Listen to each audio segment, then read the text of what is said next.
On représente les femmes alcooliques comme des femmes qui boivent de façon classe en fait. Elles boivent dans des verres à pied, elles boivent du vin. Et ça envoie un mauvais message parce que l'alcoolisme, c'est pas ça. L'alcoolisme, c'est l'alcool qui est prégnant. C'est pas une maladie qui est glamour, c'est pas une maladie qui est classe, c'est une maladie qui est terrible, qui fait des ravages.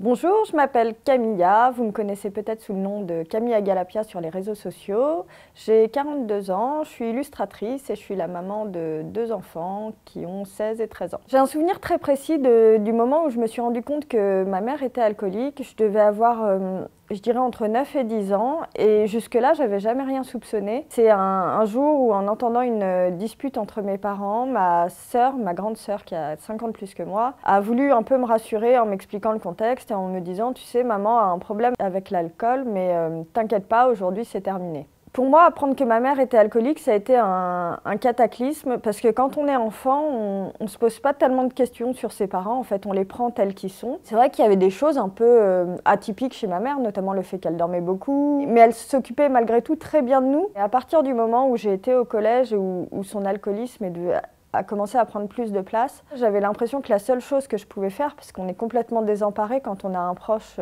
qui est alcoolique, c'était de la protéger de sa consommation et de son envie de boire. Je faisais ce que je déconseille absolument, mais c'était la seule porte de sortie que j'avais trouvée, c'était d'essayer de trouver ces bouteilles pour les vider, de façon à limiter et à freiner sa consommation au moins pour la journée. À partir du moment où on a un parent malade alcoolique, c'est nous, en tant qu'enfants, qui prenons soin de lui. Du coup, on se responsabilise beaucoup plus tôt, on gagne en maturité beaucoup plus tôt et on perd surtout énormément d'insouciance beaucoup plus tôt. Être enfant d'alcoolique, ça provoque une grosse ambivalence de sentiments. Pour ma part, à la fois, j'adorais ma mère réellement. En plus, c'était une petite dame elle mesure 1,50 m, elle était toute frêle, elle était rigolote. C'était quelqu'un d'extrêmement intelligent, de vraiment brillant. Et je l'adorais. Et en dehors du moment où elle était elle-même, quand elle était sous l'emprise de l'alcool, très honnêtement, hein, encore aujourd'hui, j'ai honte de le dire, mais j'avais une aversion pour elle. Il y avait ma maman et puis il y avait l'autre, celle que vraiment je supportais pas. Sauf que je savais que derrière l'autre, il restait ma maman quelque part. C'est vraiment quelque chose qui est compliqué parce que ça rajoute à la culpabilité.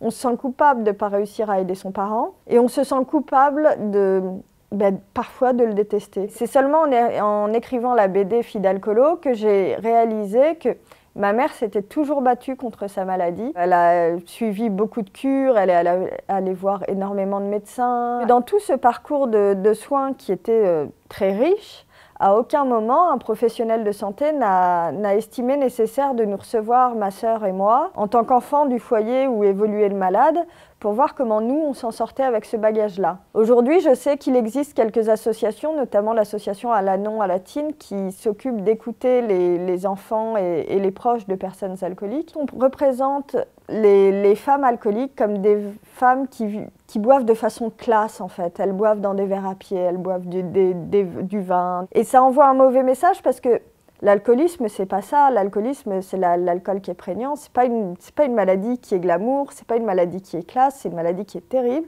qui fait des ravages. Dans l'imaginaire collectif, c'est plutôt l'alcoolisme masculin, qui se cache moins, qui est un alcoolisme, j'ai envie de dire, plus extérieur au domicile, où on peut aller dans des bars, ou retrouver des copains. Il n'est pas moins grave, mais il est plus représenté. L'alcoolisme féminin, c'est un alcoolisme qui est complètement tabou, parce qu'il y a un peu cette image qu'une femme, et encore moins une mère, ne devrait pas s'autodétruire. C'est pas ce qu'on attend d'une femme. Une femme, elle doit être sacrificielle. Une mère, elle doit être sacrificielle.